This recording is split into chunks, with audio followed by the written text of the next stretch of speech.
ማንበብ አልችልም አረበኛ ትንሽ ትንሽ ነው የምችለው። ያ ረቢ መሬም ጎንደሬዋ ንጽጽር ስትሰሪ ነበር እንዴ? እንዴት ነው አረብኛ ማችው? ዋሻለሽ አንቺ ሰው እየዋሸሽ ነው። በወልድ ለምንድን ነው ማታምኙ? በልጁ ለምን ማታምኙ? ገነት መግባት ትፈልጊ የለ እንደ ገነት እንድትገቢ ከፈለግሽ እርሱ የእግዚአብሔር ልጅ ነው ብለሽ መኝ። የእግዚአብሔር ልጅ ነው በይና መኝ። ለምን ማታምኙ? የእግዚአብሔር ልጅ ነው ብለሽ ለምን በልጁ ለምን አታምኙ? አላምንም። በቃ አላህ በቂ ነው። ስለዚህ ካዳ እንደዛ ከሆነ ለምን የምትሞግችን? አይ በልጁ አላምንም አልሽ። ልጅ የለውም ደግሞ ብሎ የነገረሽ አንድ ጊዜ አይዳ ልጅ የለውም ብሎ ደግሞ የነገረሽ በቁርአን ሱረቱል ጂኒ ላይ ጂኒዎች ናቸው አጋንንቶች ናቸው ልጅንም ሚስትንም የለውም ያሉት። አንቺ የምትቀበየው ምስክርነት የአጋንንት ነው መሆን ያለበት ወይንስ የክርስቶስን የራሱን ነው መቀበል ያለብሽ? እህታችን ወደ ፍጡራን አይመጣም አይገባም ምናምን ሙግት ውስጥ ትገባለች። ተለሊቱ 1/3 ደግሞ ሁሌም አላህ ይወርዳል ብላ ግን የምታምን ነች። ወደ ቅርቢቱ ሰማይ ከአርሽ ላይ ሁሌም ቅርቢቱ ሰማይ ይመጣል ብላ የምታምን ነች። አይዲያ ማሊ ፊናመንት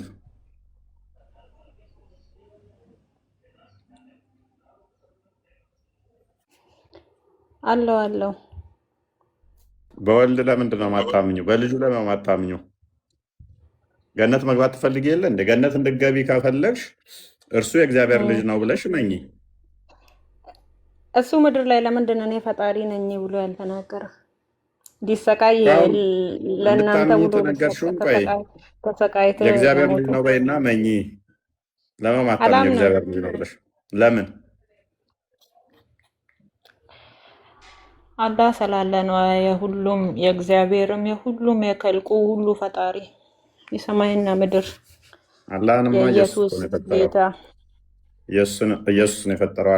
አላህ የሚባል ጭንቅላት የሌለው ማመን ነው ፈጥሮ ሰላምታ እምነት ነው። ልወያ የመጣሁት ሌላ አጀንዳ አትክፈትብኝ። ሆነ የተጠየቅሽውን ለምን አታምኚው? በልጁ ለምን አታምኚው? አላምንም። በቃ አላህ በቂ ነው። ስለዚህ ካዳ እንደዛ ከሆነ ለምን የምትሞግችን? በልጁ ምታምኚ ከሆነ ህይወት አለ፣ ማታምኚ ከሆነ ህይወት የለሽም። ስለዚህ የሚያምንብኝ ቢሞት እንኳን ሕያው ይሆናል፣ ሕያው የሆነ ለዘላለም አይሞትም ብሎ ክርስቶስ በዮሐንስ ወንጌል ምዕራፍ 11 ቁጥር 25 ላይ ተናግሯል። ስለዚህ ጠየቅሽ ምንድን ነው? ብሞት የነኝ አልሽ። ካመንሽበት የእግዚአብሔር ልጅ ነው ብለሽ ካመንሽ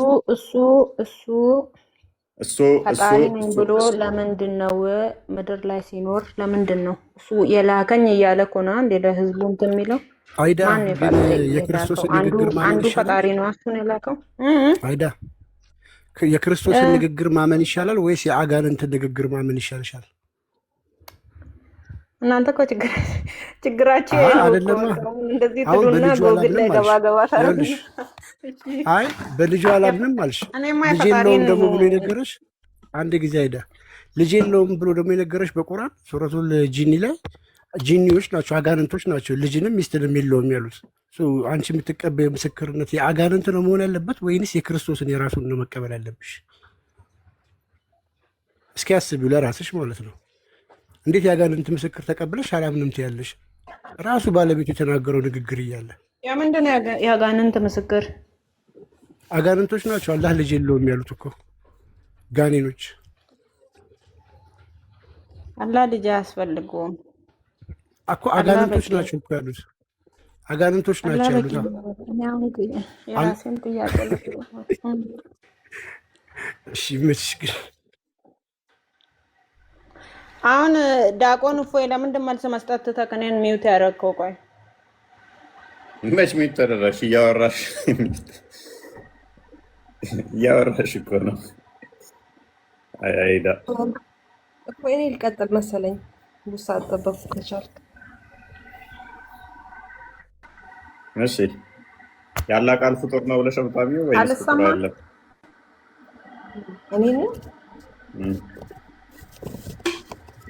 እኔ ወደ ክርክር መግባት አልፈልግም። የራስ ጥያቄ አለን። በትህትና ለመጠየቅ እሞክራለሁ። አንተም በትህትና በመጽሐፉ ሌላ ቦታ ሳትሄድ እንደምትመልስልኝ ተስፋ አደርጋለሁ። ሌላ ጊዜ እንድመጣ ማለት ነው። እሺ አንድ 3-4 ጥያቄዎች ነው ያሉኝ። ከመጀመሪያው ስጀምር ምንድነው የእግዚአብሔር መኖሪያ ወይም እግዚአብሔር የት ነው የሚል ጥያቄ ነው የመጀመሪያው። እሺ ሁለተኛውስ? መልስልኝና ከዛ እያየን እንሄዳለን። ሌላው ከዚህ ጋር የሚገናኝ አይደለም፣ ሌላ ጥያቄ ነው።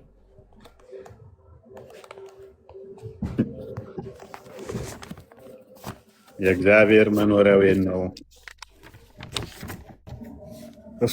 ታላቁ ወይንም ቢኒ ቀጥሉ። በዛው ግን ተዘጋጅ፣ ደስ ይለኛል። በዛው ግን ተዘጋጅ። አላህ ፓራላል እኔ ከሆንኩኝ ፓራላል ሄዳለሁኝ። ስለዚህ እነሱ እንዲመልሱልሽ ይሻልሻል። ችግር የለም። ከነቢኒ ጋር ከአሁን በፊት ማውራት ያውቃለሁኝ። አንተ ጋር እድሉን አግኝቼ አላወራሁም። አንተ በኖርማል በእናንተ በእምነታችሁ ምናምን ብትመልስ ደስ ይለኛል። ያው ከእነሱ ከእምነታችሁ እንጂ እንደሚመልስልሽ ታላቁም ሆነ ቢኒ መልስ አንድ የፈለግሽው መልስ ነው። ግን ከአንተ ጋር ብዙ ጊዜ አውርተናል አይደለም ቢኒ? ተግባብተንም አናውቅም። እንዲሁም ተላልበን ተለያይተን በሰላም አውርተን አናውቅም። ስለዚህ ከአንተ ጋር ለማውራት እሺ፣ ፈቃድ በቃ ከታላቁ ጋር ቀጥይ። ከኔ ጋር ማውራት ካልፈለግሽ ችግር የለም። እሺ ጥሩ። የት ነው ያለው? የቦታ ጥያቄ ነው እየጠየቀች ያለች እህታችን እና እኛ አምላክ ቦታ የሚያካብበው በቦታ የሚወሰን አምላክ አይደለም። ስለዚህ የት ነው ያለው የሚለው ጥያቄ ከመሰረቱ ስህተት ነው ማለት ነው። የት ነው ያለ ተብሎ የሚጠየቅ ልክ እንደ አላህ የራሱ የሆነ ግዘፍ ያለው ከአርሽ በላይ የሚቀመጥ ሲሆን ነው። ይሄ ጥያቄ ለእስልምና ብቻ ነው የሚሰራው እንጂ ክርስትና ውስጥ እግዚአብሔር የት ነው ያለው የሚል ጥያቄ ቦታ የለውም። ልክ እንደ አላህ ከአርሽ በላይ የተንጠለጠለ ስላልሆነ ማለት ነው። ግልጽ ነው። እንደዛ ብለኛል። መጽሐፍ ቅዱስ ደግሞ ሳነብ የምናገኘው መሰለ ኢየሱስ ክርስቶስ ምን አለ አላቸውም ስትጸልዩ በሰማይ የምትኖር አባታችን ሆይ ብላችሁ ጸልዩ ብሎ የሆነ መጽሐፍ ቅዱስ ሉቃስ 11:2 ላይ ተናግሯል። መዝሙረ ዳዊት ሉቃስ 11 ላይ ታይ በትክክል ጥቀሺ። ሉቃስ 11 አባታችን ሆይ ጸሎት አለ አላቸውም ስትጸልዩ እንዲህ በሉ በሰማይ የምትኖር አባታችን ሆይ ስምህ ይቀደስ፣ መንግስት ትምጣ፣ ፈቃድህ በሰማይ። ሉቃስ 11:2 ሉቃስ 11 ላይ ኦኬ። ከተከሳተኩም ችግር የለውም ግን ክፈት እኔ ለመጠየቅና ለመታረም ለማወቅ ነው እንጂ ለመከራከር አለ የመጣሁት። እሺ ጥሩ ቀጥ። ሌላኛው ደግሞ ምንድነው መዝሙረ ዳዊት ላይ 123 ቁጥር 1 ላይ በሰማይ የምትኖር ሆይ አይኖቼን ወደ አንተ አነሳሁ ይላል መዝሙረ ዳዊት ላይ ማለት ነው። እና አንተ ስትነግረኝ ምንድነው እግዚአብሔር ሁሉም ቦታ ነው ያለው እዚህ ቦታ አለ ተብሎ አይነገርም ብለኸኝ ነበር። እና እዚህ ጋር ኢየሱስ ክርስቶስ ደግሞ በሰማይ የምትኖር ብላችሁ ጸልዩ ሲል አይጋጭም ወይ? ማለትም ማረም አይሆንም ወይ ኢየሱስን? እሺ ጥሩ ጥያቄ ነው። ግን አሁን ያልሽው እዛው ዳዊት ላይ መኑ ይሁበኒ ክነፈ ከመ ርግብ፣ ልክ እንደ ርብ ክንፍን የሚሰጠኝ ማን ነው? ወደ ሰማይ በወጣ በዚያ አለ፣ ወደ ምድር ዳርቻ ቢወርድ በዚያ አለ፣ ቀኝህም ትመራኛለች ይላል። ይሄ ደግሞ ከትንቢተ ኢዩኤል ጋርም እንደዚሁ ቃል በቃል የሚመሳሰል ነው። የአባታችን ሆይ ጸሎትን ደግሞ በሰማይ የምትኖር አባታችን ሆይ ስምህ ይቀደስ፣ መንግስትህ ትምጣ እያለ የሚናገረው መንግስትህ ትምጣ የሚለው በሰማይ ያለህ የሚለው አባታችን ሆይ የሚለው እያንዳንዱ ይተረጎማል። በሰማይ ያለህ ማለት በልዕልና ያለህ ከፍ ከፍ ብለህ የምትኖር ማለት ነው። ሰማይ የሚለው ከፍታን ልዕልናን የሚያሳይ ስለሆነ ማለት ነው። ምክንያቱም ከዛ በኋላ ያለው የወልድ ልጅነትና የኛ ልጅነት ምንም እንኳ ቢለይ ግን እኛ ራሳችን አብ ሆይ ብለን የምንጠራው ማንን? አብን ራሱ ማለት ነው። ግን በክርስቶስ ልጅነት ሳይሆን በጸጋ ነው የሚወልደን እኛ። ለዚህ በሰማይ ያለህ ማለት ፊዚካሊ ልክ እንደ አላህ ማለት ነው። በሰማይ ከአርሹ በላይ የተንቆናጠጥክ ማለት ሳይሆን በልዕልና በከፍታ ያለህ ማለት ብቻ ነው እንጂ በሰማያት ያለህ በምድር የሌለህ ማለት አይደለም። እሺ መዝሙረ ዳዊት ላይ አንስተ ነበርና በሲኦል ብሄድ አንተ በዚያ አለህ ምናምን፣ በምድርም ብሄድ አንተ በዚያው አለህ የሚለው ጥቅስ አንስተሃል። እና እግዚአብሔር ሲኦል ውስጥ አለ ወይ ማለት እንችላለን ወይ? ከዚህ ጥቅስ አንጻር ከጊዜ ከቦታ ከሁኔታ በምን ውጭ ነው ያለው ሲኦል ውስጥ? እግዚአብሔር ከጊዜ ከቦታ ከሁኔታ ውጭ ነው። አንዴ መጽሐፍ ቅዱስ ልክፈትልሽና አጠራ አጠራ አድርጌ ለመመለስ ልሞክር። ዳዊትን ስጠቅሽ ግን ይህንኑ ጥያቄ አንቺ ላይ ይዤው ስለመጣ ለመዘጋጀት ሞክርሽ ሀቢብቲ። መዝሙር 139 እሺ ከቁጥር 7 ጀምሮ። ኦኬ ለካ ቪዲዮ አላበራውም። እሺ በደንብ አድርገሽ ለመከታተል ሞክሪ። ከመንፈስህ ወዴት እሄዳለሁ? ከፊትህስ ወዴት እሸሻለሁ? ካለ በኋላ ወደ ሰማይ ብወጣ አንተ በዚያ አለህ፣ ወደ ሲኦልም ብወርድ በዚያ አለህ ይላል። አየሽው? ወደ ሲኦልም ብወርድ በዚያ አለህ። ቦታ አይወስነውም። በቦታ የሚቀመጥ በቦታ የሚያዝ ጌታ የለንም እኛ። ከዛ ቀጥሎ ምን ይላል? እንደ ንስር የንጋትን ክንፍ ብወስድ እስከ ባህር መጨረሻም ብበር፣ እሺ በዚያ እጅህ ትመራኛለች፣ ቀኝህም ትይዘኛለች አለ። ይሄ የኛ ጌታ ነው። ጊዜና ቦታ ሁኔታ የማይገድበው አማናዊ የአላህ ፈጣሪ ራሱ ማለት ነው። ተመሳሳይ ጥያቄ ግን ለአንቺ ልስጥሽ። አላህ ከሰማይ በታች ነው ወይስ በላይ ነው? ከአንድ ቁጥር ጀምረህ አንብበው እስኪ ይሄንን አሁን ያመጣኸው። አላህ ከሰማይ በታች ነው ወይስ በላይ ነው? ወንድሜ እያስረዳኸኝ ነው አይደለ? ስለአንተ እምነት እያስረዳኸኝ ነው። እኔ ለመጠየቅ ነው የመጣሁት ጥያቄ ስለሆነ ጥያቄ ስጠይቅ ውድቅ አታድርጉ። የእኔን ጥያቄ መጀመሪያ አሁን ያመጣሁት መዝሙረ ዳዊትን ማለት ነው ከአንድ ቁጥር ጀምረህ አንብበው እና ስለምን እንደሚያወራው ስለ እውቀቱ ነው ወይ ያውቃል ጌታ እግዚአብሔር እያለ ነው ወይስ ስለ አካሉ ነው የሚያወራው የሚለውን ደግሞ እዛው ታብራርልኛለህ። ከአንድ ጀምረህ ስለ እውቀቱ ምንድነው? አንብበው ከአንድ ጀምረህ እስኪ አንብበው። ለምን ይሄው እያነበብሽው እኮ ነው። አንብበው። አሁን ቅድም ጀምሮ እያብራራሁልሽ ነበር እኮ። እሺ ችግር የለውም። አቤቱ መረመርከኝ አወከኝም፣ አንተ መቀመጤና መነሳቴን አወክ። ሐሳቤን ሁሉ ከሩቅ አስተዋልክ፣ ፍላጎቴና እረፍቴን አንተ መረመርህ። መንገዶችን ሁሉ ቀድመህ አወክ፣ የዓመፃ ቃል በአንደበቴ እንደሌለ። አቤቱ አንተ ነው የቀድሞና የኋላውን አወክ። አንተ ፈጠርከኝ፣ እጄንም በላይ አደረክ። እውቀትህ ከኔ ይልቅ ተደነቀች በረታችም፣ ወደ እርሷ መድረስ አልችልም አለ። ከዛ ከመንፈስ ስለምንድን ነው እያወራ ያለው? ማለትም እግዚአብሔር አዋቂ እንደሆነ የሩቅንም የሚያውቅ ጌታ እንደሆነ ነው እያወራ ያለው አይደለም? ስለ እግዚአብሔር ነው እያወራ ያለው። በደንብ አድርገሽ ተከታተል። ከመንፈስህ ወዴት እሄዳለሁ ሲል ይሄ መንፈስ የሚለው ማወቁ ነው ወይስ ራሱ እግዚአብሔር ነው? ከመንፈስ ወዴት እግዚአብሔር ያውቃል እያለ ነው። መንፈስማ እኮ ሰይጣንም እኮ መንፈስ እኮ ነው አይደለም። ከመንፈስህ ሲል ማወቁን ነው ወይስ ራሱን ነው ነው የምልሽ። እኔ ጥያቄን በደንብ አድርገሽ ስሚ። ከእውቀት የት እሄዳለሁ ነው እያለ ያለው። ምክንያቱም ከአንድ ጀምሮ እያወራ ያለው ስለ እግዚአብሔር እውቀት ነው እያወራ ያለው ከአንድ ቁጥር ጀምሮ ማለት ነው።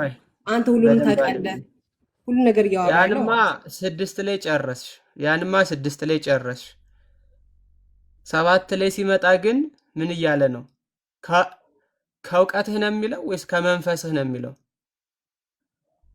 ከላይ ያለው ነው ከብራራው። ቆይ ከላይ ያለው ስለ እግዚአብሔር እውቀት እንደሆነ አምነህ ነው ወርታቸው አብራራ ነው እኮ ከላይ ያለው ስለ እግዚአብሔር እውቀት እንደሆነ አምነህ ነው ወይ ወርታቸው? እሺ ቀጥሎስ ምን ይላል? ችግር የለውም። እሺ ቀጥሎስ ምን ይላል? ከፊትህስ ይላል። ፊት ማለት ማወቅ ነው እኮ ከላይ ያለው ማለት ነው። አንተ ቅድም ምንድን ነው ስትል የነበረው? በጌታ ስም ፊት ማለት ማወቅ ነው ወይ? ፊት እግዚአብሔር የትም ቦታ እንደሚያየው ነው እያወራ ያለው። የትም ቦታ ቢሆን እንደሚያየው ነው እያወራ ያለው አይደለም? ፊቱ የሚለው እሱ ነው። ፊት አለው ታዲያ እግዚአብሔር? እሺ ፊት ምትል አሁን ፊት አለው ወይ እግዚአብሔር? ምን ላይ ነው እንደዛ የሚለው? አሁን እያነበብክልኝ እኮ ነው። ከፊት ወዴት እሄዳለሁ እያለ ነው እያልክ ነው እግዚአብሔር አይደለም? በቃ አሁን አንቺ እንደሌለው ካወቅሽ ታዲያ ትጠይቂናለሽ። አንዴ ክፈተው።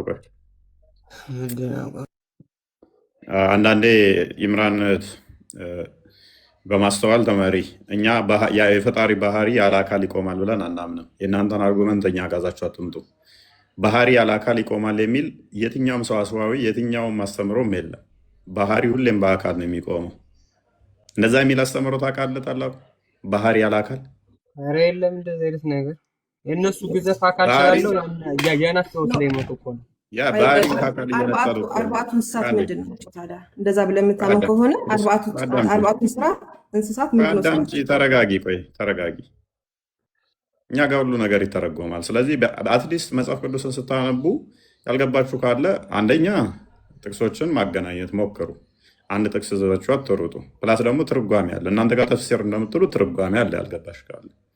ስለዚህ በግልጽ መጽሐፍ ቅዱሱ አንተ በዛለህ እያለው ስለ እውቀት ነው ትለናለች። ነው አይደለም? እውቀት ከአካል ተነጥሎ ባህሪ ከአካል ተነጥሎም ይኖራል ብለን አናምንም። እኛ የእናንተን አስተምሮ እኛ ጋር እዛችሁ አትምጡ። ከመንፈስ ወዴት ሄዳለሁ? እኛ መንፈስ እግዚአብሔር መንፈስ ፍጡር ነው ብለን አናምንም። ወይንም ደግሞ መንፈሱ ሎክ አንዱ በአንዱ ህልው ናቸው ብለን ስለምናምን ከአብ የተነጠለ አብ ያለበት ከዛ መንፈስ ቅዱስ ደግሞ የሌለበት መንፈሱ እንደዛ የተነጣጠለ ቦታ አንዱ ጋር ሲኖር አንዱ ጋር ማይኖር እንደዛ አድርገን አናምንም። ስለዚህ መንፈሱ ባለበት ሁሉ ቃል አለ፣ አብ አለ። የባህሪ ህይወቱ ስለሆነ ማለት ነው። ከመንፈሱ ወዴት ይሄዳለው እያለ እየጠየቀ ያለው ምንድን ነው? ከመንፈሱ ወዴት መሰወር እንደማይችል የትም ቢሄድ በዛ እንዳለ ደግሞ እዛው ዝቅ ብሎ ይነግረዋል። ወደ ሰማይ በወጣ አንተ በዚህ አለህ እያለው ነው። አንተ እያለ እየነገረ እውቀት አንተ ተብሎ ይጠራል። አንተ ተብሎ ይባላል። ፐርሰን ተደርጎ እውቀት ወደ ሲኦልም በወርድ በዚያ አለ ለእውቀት አንተ ተብሎ አለ ተብሎ አይነገርም።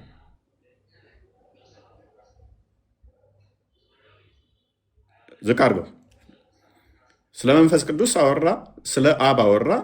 እንደ ንስር ንጋት ክንፍ በወስድ እስከ መጨረሻ ባህር ብበር እጅህ ትመራኛለች፣ ቀኝህም ትይዘኛለች።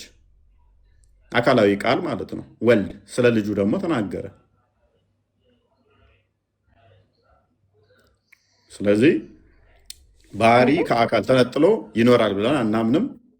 እግዚአብሔር ከቦታና ከታይም ውጭም ያለ ስለሆነ የተገደበ ኮፕራል የሆነ ቦዲ ያለው አምላክ ብለን አናምንም እኛ። ኤርሚያስ ምዕራፍ 23 አንድ ክፈተው።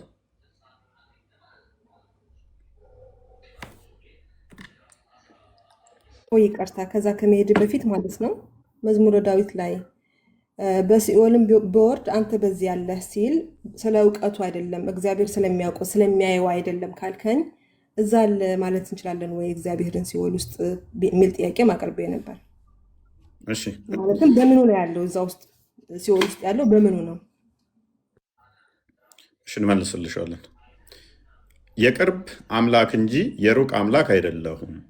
የሆነ ቦታ በርቀት ያለ የሆነ በፍጡራን ተካቦ ተሰውሮ ያለ አምላክ የለንም። አምላካችን በባህሪ እርሱ የተሰወረ ነው እንጂ ባህሪው ራሱ የሚሰውረው እንጂ ፍጡር የሚደብቀው አምላክ የለንም። እኛ በፍጡር የሚደበቅ ከሆነ ፍጡር ነው እሱ። ፍጡር የሚሰውረው ፈጣሪ የለንም። እኛ ከትልቅ የተራራ ኋላ አንድ ልጅ ብታስቀምጡ ከተራራው ፊት ለፊት ከሆናችሁ እናንተ አትታዩም። ልጁን አታዩትም። አንድ የክፈተ ቆይ አትዝጋ፣ አታዩትም። ምክንያቱም ተራራው ከልጁ ልቅ ስለሚገዝፍ፣ ተራራው ግዙፍ ስለሚሆን ከልጁ ልቅ ልጁን መሰወር ይችላል። ፈጣሪን የሚሰውር የሚደብቅ የሚከልል ፍጡር አለ ብለን አናምንም እኛ። በባህሪው እሱ ራሱን የሰወረ እንጂ ፍጡር አይደለም እሱን የደበቀው። የይናዎቹ ተደብቆ ስላለ ነው። ማይታይ ሆኖ አይደለም፣ በባህሪው ይታያል። ነገር ግን ተደብቆ ስላለ ነው። ሰው በስውር ቢሸሸግ እኔ አላየውም፣ ሰማይንና ምድርን የሞላሁ እኔ አይደለሁም። ምን እኔ አይደለሁም? ያ በሰማይ ለምሳሌ ማቴዎስ ወንጌል ምዕራፍ 6 ቅድም ጠቅሳለች። በሰማይ ምን ነው ልዕልናውን ከፍታውን ይናገራል። ሰው በሰማይ ያለ ይኖራል። ኦኬ እሺ፣ በምድር የለም የሚል አስተምሯለን እኛ ደጋግሞ። ለምሳሌ ምድር የእግሬ መረገጫ ነች ይችላል። እንደዛ ስንል ደግሞ ሰማይ ላይ ሆኖ ደግሞ ምግርም መረግጧታል ማለት ነው፣ ይተረጎማል ማለት ነው። ግዛቱ ነች ምድር። ከቻልክ ቅዳሴ ማርያምን መክፈት ትችላለህ። ምዕራፍ 1 ላይ ቢኖር እዛ ላይ በደንብ ያስቀምጠዋል። ይቻላል። ግን ይሄም በቂ ይመስለኛል። ምናልባት ወደ እሷ ደግሞ ብንሄድ የበለጠ ልትረዳው ትችላለች። ከዛ ግን ቡሃሪ 74:47 አይ ቲንክ አንዴ ክፈትልኝ እስኪ። እፎይ ልናገር ወይ ትቀጥያለሽ? 74:40 ቡሃሪ አላህ አርሽ ላይ ብቻ ሳይሆን ያለው ቤት ውስጥ እንዳለ ላሳየሽ። 74:40 ነው። በጣም ትልቅ አዲስ ነው። ሀውስ የሚለውን እንትን በለው ኪወርድ አላህ ቤት ውስጥ እንዳለ እናሳያት። አርሽ ላይ የሚያውቁት ቤት ውስጥ እንዳለ ሀዲስም ሳትሄድ ቁርአን ውስጥ ልሰጥ እችላለሁ። አላህ ሁሉም ቦታ እንደሚኖር ማለትም ቦታ ላይ ነው። አመሰግናለሁ። እኔ ቤት ውስጥ እንዳለ ላሳየሽ። ቤቱ ኪሽን አለው፣ ኩሽን አለው እናያለን። አንብበው። አላህ ቤት ውስጥ ነው ያለው። አርሽ ላይ ቤት አለ፣ ቤት ውስጥ ነው ያለው። ይሄ የፍጡር ባህሪ ነው። ተከቦ ተካሎ የሚቀመጥ ከሆነ ጋር ቤቱል ማእሙር የሚባለው እኮ ነው። የኢምራን እህት ሀዲሱን ታውቂዋለሽ ነው ማለት ለማውራት በጣም ቸኮልሽ አይደለም። እኔ ስገባ ከእናንተ መጽሐፍ ብቻ እንድታስረዱ ነበረ። እናንተ ደግሞ ሌላ ቦታ እየገባችሁ ነው። ኦኬ እኔ ካልተረዳችሁ ከእኔ ከእውቀት ማነስ ሊሆን ይችላል። ደጋግሜ የምጠይቃችሁ ገብቷችኋል አይደለም? ሌላ ቦታ ሄዳችሁ ሌላ ክርክር እንዲነሳ ለምን ትፈልጋላችሁ? ሳይሆን እኛ ማድረግ የምንችለው ነገር ማለት ነው ፋክቶቹን ማሳየት ብቻ ነው። ማየትና ዊሊንግሊ መረዳት ደግሞ የአንቺ ድርሻ ነው። ያን ማድረግ ማትችይ ከሆነ ግን ዊሊንግሊ ልትረጁ በምትችዩ መጽሐፍ መጠን ማሳየት ደግሞ የኛ ሞራል ግዴታ አለብን። ስለዛ አሁን ከቅድም ጀምሮ ስንጠይቅሽ የነበረው ነገር ምንድነው? አሁን እኛ ገባሽም ባይገባሽም ከመጽሐፋችን እየወጣን ስናሳይ ነበረ። ቀጣዩ ጥያቄ ለአንቺ የሚሆነው ምንድን ነው? ለምሳሌ አላህ ከሰማይ በታች አለ ወይስ የለም? ይሄንን ጥያቄ አልመለስሽልንም። እስኪ ቀጥይ። አለ ከሰማይ በታች አለ? እየተግባባን አልመሰለኝም። አለው ዓለም እየተግባባን አልመሰለኝም። የለም ከሰማይ በታች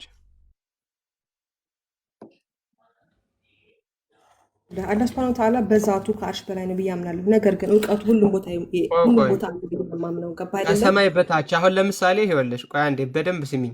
ለምሳሌ እኔ ኪችን ውስጥ ብሆን በዛቴ ኪችን ውስጥ ነኝ፣ ግን ሳሎን ደግሞ ተሻግሬ እያየሁ ነው። ስለዚህ በማየት ባህሪዬ ሳሎን ላይ አለሁ ማለት ነው። በዛቴ ግን ኪችን ውስጥ ነኝ። ልክ እንደዚሁ ሁሉ አላህም በዛቱ ከፍጥረቱ የተለየ ነው፣ በኢልሙ ግን ከፍጥረቱ ጋር ነው ካልሽኝ ተራ ፍጡር ነው ማለት ነው። ተራ ፍጡር ነው። ምክንያቱም ኤግዛክትሊ ልክ እኔም ልክ እንደዛ አንድ ቁርአን ያልስጥህና ለአንተ መልስ ሆነም አልሆነም መከራከር ነው የሚሆነው። ሱራ 57:4 ላይ ምን ይላል መሰለ? በምድር ውስጥም የሚገባውን ከእርሷም የሚወጣውን ከሰማይም የሚወርደውን በእርሷም ውስጥ የሚያደርገውን ያውቃል። እርሱ የት የምትሆኑ ከእናንተ ጋር ነው፣ አላህም የምትሰሩትን ሁሉ ተመልካች ነው ይለናል። አላህ ሱብሓነሁ ወተዓላ የትም ብንሆን በዛቱ ነው በኢልሙ ነው ከአንቺ ጋር። አሁን ለምሳሌ አላህ ሱብሓነሁ ወተዓላ ማለት ነው ሁሉ ነገር ቻይ ነው። ገብቷል አይደለም እኮ? ቻይ ከሆነ በአካሉ ሙሉ የማይሆን ለምንድን ነው? ኖ ይሄ ከፍጥረት ጋር ይኸውልህ፣ እግዚአብሔር ማለት ነው። እንደውም የሆነ ጥቅስ ልስጥህ። እግዚአብሔር ኤብራነት ቆይ ነርቨስ አትሁኝና የምጠይቅሽ ብቻ ለመመለስ ሞክሪ። በዛቱ ከፍጥረት ጋር የማይሆነው ለምንድን ነው? ያቆሽሸዋል። አሁን በሲኦል ይኖራሉ የቀድማ ስጠይቅ የነበረችውም ያቆሽሻል የሚል ፕሪሳፖዝ ያደረገችው አለ። እኛ ሲኦል የሚባለው ራሱ ምህረቱ ለፍጡራኑ ከሌለ ያንን ሲኦል ቅጣቱን ሲኦል ልትባል ይችላል። ያንን ነው የሚያመለክተው። እሱ አሁን ፕሪሳፖዝ ያደረገችው ኮፕራል የሆነ የፊዚካል ቢንግ የሆነ ነገር አድርጋለች። ከዛ የሆነ ነገር ቦታ ላይ እንትን ካለ ይህን የሚያቆሽሸው ጥያቄ ለአንተ መልሼ ልጠይቅህ። ይህን ጥያቄ ለአንተ መልሼ ልጠይቅህ። ቆይ አንደኛ እንጂ ነገሥት ቆይ 8:27 ላይ ከመጠየቅሽ በፊት ቆይ አንዴ በውኑ እግዚአብሔር የምራን ከሰው ጋር በምድር ይኖራልን ብሎ ይጠይቅሃል ራሱ መጽሐፍ ቅዱስ። ስለዚህ አንተ መልሰው ይሄንን እህታችን አንደኛ ነገሥት 8:27 ላይ አንብበው። እሺ ቆይ አንዴ በዛቱ ለምንድን ነው ከሰማያት በታች የሌለው አለ? ለምንድን ነው?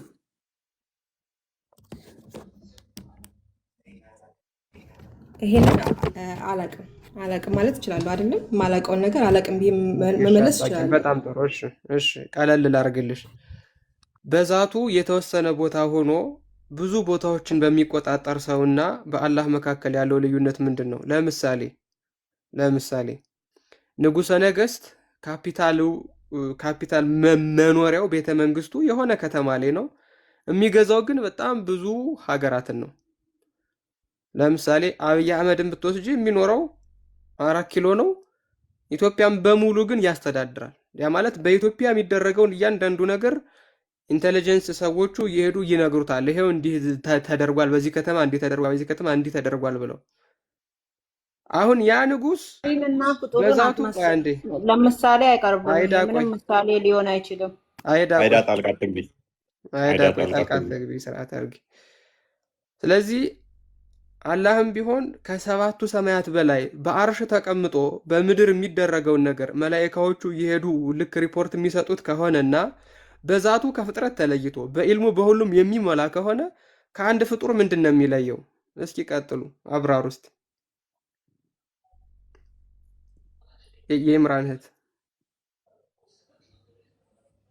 አሁንም እኮ ጉንጭ አልፋ ክርክር የሆነ ነው። እውነት ለመናገር ከጥያቄ ሽሽት ይሆን አላውቅም። ሌላ ከአንድ ፍጡር በምንድን ነው የሚለየው? አለ ኢምራን እህት ፈጣሪን ታወዳደር አትሞክር። እኔ አልመልስልህም። ማነው ፈጣሪ ያረገው? ማነው ፈጣሪ ያረገው? አለመመለስ ሌላ ነገር እንድንገባ እየፈለክ ነው አንተ ያለው አይደለም። እኔ ሌላ ነገር እየፈለግኩ አይደለም። በዛት መወሰንና በዕልም መሙላት የፍጡራን ጸባይ እንጂ የፈጣሪ ጸባይ አይደለም። ይሄን ማወቅ ስላለብሽ ነው። በዛት የሆነ ቦታ ላይ ቁጭ ብሎ በዕልም ሁሉም ቦታ መሆን የፍጡራን ስራ ነው። አላህ ስለሚያደርገው አላህ ፍጡር ነው ማለት ነው። ጸጥስት ቀላል የሆነ አርጊውመንት እኮ ነው። ቆይ እኮ ያንተ እምነት ነው። ሁሌም እንደዛ ነው የምታምነው። ያንቺም ነው እንጂ አይ አይደለም ብዬ ተከራክሬ አንተ ግዴታ እንደዚህ ካላመን ካለልህም ገብቷል አይደለም? ያንቺም እኮ ነው ከሆነ ያንተን እምነት እተውልሃለሁ። እኔ እንደዛ አላምንም። በቃ ለአንተ ደግሞ የማስረዳት በዛቱ በሁሉም እየመላ ነው። ገብቷል አይደለም? አልሞላም አልሽ እኮ ቅድም። በዛቱ በሁሉም የመላ ነው ብዬ አላምንም ብለሽ መለስሽ ቅድም። ታዲያ በምኑ ነው የመላ ስልሽ በእውቀቱ እኔ የመለስኩልህ ምንድን ነው አላህ ሱብሓነሁ ወተዓላ በዛቱ ከአርሽ በላይ ነው ብዬ ነው የመለስኩልህ። በጣም ጥሩ። ልክ ንጉሱ በመንበሩ እንደሚቀመጠው ማለት ነው አይደለ? የሚቀመጠውማ እኮ 4ቱ እንስሳ የሚሸከሙት እኮ እግዚአብሔር ነው አይደለም? ይሄንን እንተማመን መጀመሪያ። ኦኬ። ስለዚህ እንዲታባት ታደርገኛለህ። መጥፎ ነገር ተናገር እንዲወጣ አታድርገኝ።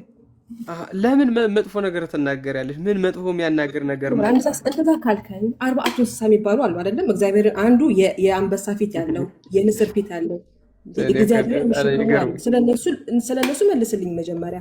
ምን የሚያናድድ ነገር ተነግሮ ነው? የሚያናድድ ነገር አለ። ትክክለኛ መጽሐፋችሁ ላይ ያለ ነው። ጥቅስ ጥቀሽ ካልከኝ እንጠቅስልሃለሁ እኮ። ምን የሚያናድድ ነገር ተናግሮ ጋር ተመሳስሎባት ይሆን እንደ ታላቁ አይ ቲንክ ሱረቱ ሐቅ ላይ ይመስለኛል የሆነ ነገር 8ቱ መላእክቶች የሚሸከሙት ሱራ 47 ወይም 17 ሱራ 69 ራእይ 5:6 ላይ ማለት ስለ 4ቱ እንስሶች ነው። አሁን እፎይ ማለት ነው። እኔ እና ምን ችግር አለው? ምንም ችግር የለውም። እኛ እኮ ችግር የለውም። ኦኬ ችግር ከሌለ ግዙፍ አካል አርሹን እንደዚህ ተሸክመው እንደሚመጡት እንደናንተ እኮ እንደዛ እናምነ ኢብን መላእክቶች እኮ የእግዚአብሔርን ስም እኮ የተሸከሙ ናቸው። ሁሉም 440 ምናምን ምን እዛ አስከሄደሽ ሁሉም ሚካኤል፣ ገብርኤል፣ ኡራኤል ምናምን ስትይ እኮ የተሸከሙ ናቸው። ይሸከማሉ። ሌሎቹ ደግሞ እጣን ያጭሻሉ። እንደዛ ነው የሚለው የእናንተ። አንቺ ግዙፍ አካሉን የሆነ ኮፕራል የሆነ የአንቺ አላህን እንደተሸከሙት አድርገሽ እየሳርሽ ነው። እኛ እንደዛ እናምነው። ለምሳሌ እኔ እግዚአብሔር ቤተ መቅደስ ነኝ። ትችላለን። ቆይ ቆይ መጽሐፍ አንዴ ግን እንደዛ ቆይ ይላል። አዳምጪ ገብቶሃል ቆይ አይደለም? ቆይ አዳምጪ። እኔ እግዚአብሔር ቤተ መቅደስ ነኝ። ለምሳሌ ቅዱሱን መንፈስ ስለተቀበልኩ ማለት ነው። የእግዚአብሔር ቤተ መቅደስ ነኝ። የቅዱሱ መንፈስ ማደሪያ ነኝ። እነሱ አስተምሮ የምታስበው እሱ አላህን እንዲህ እንደሚሸከሙት የሆነ ፍጡራን እንደሚሸከሙት እንደዛ ነው የምታስቡ።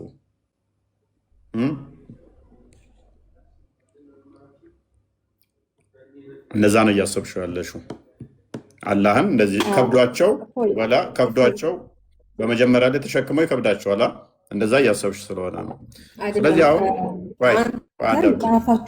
አዳምጫ ኢየሱስ ክርስቶስ ይህን ያመጣሽው ምንድን ነው? እግዚአብሔር የተወሰነ የተገደበ ቦታ ላይ ነው ያለው ለሚል አርጉመንት እንዲረዳሽ ነው። አላህን ተሸክመውት እንዳሉት ተሸክመው ተደብቆ በፍጡራን ተካልሎ እንዳለ ለማስመሰል ይህን ኤግዛምፕል አደርቢና እንደዛ መስሎች ነው ያመጣሽው። ይሄ አይረዳሽም፣ አይጠቅምሽም፣ አይሆንም። እኛ በሁሉ የሞላ ነው ከስፔስ እና ፕሌስም ውጭ ያለ ነው ስንል ቦታ የሚያስፈልገው አይደለም እያልን ነው። ቦታ አያስፈልገውም ወደ ስፔስ እና ፕሌስ ሳይኖሩ የነበረ ስለሆነ ማለት ነው። ክርስቶስ እንኳን ከሞት ከተነሳ በኋላ በተዘጋ ቤት ውስጥ ሲገባ ሲወጣ ነበረ። ሉቃስ ወንጌል ምዕራፍ 24 ላይ ከቁጥር 39 ጀምሮ እጁን ይሁዳ እሱ እጄን ለመንፈስ ይሄ የለውም ንኩ፣ ስጋና ደም የለውም፣ እንደማይታይ እንደማይዳሰስ ሲነግራቸው ነበረ።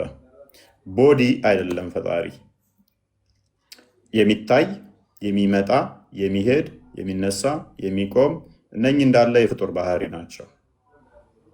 የሆነ ቦታ ጎሎ የሆነ ቦታ ለመሙላት የሚንቀሳቀስ ፈጣሪ የለንም እኛ። ይሄ የፍጡራን ባህሪ ነው። ፍጡራን የተገደበ ቦታ ስለሚኖሩ ከሆነ ቦታ ወደ አንዱ ቦታ ለመንቀሳቀስ የግዴታ ሪሎኬት ማድረግ አለባቸው፣ ቦታ መቀየር አለባቸው። ለፈጣሪ ይሄ አይነገርለትም።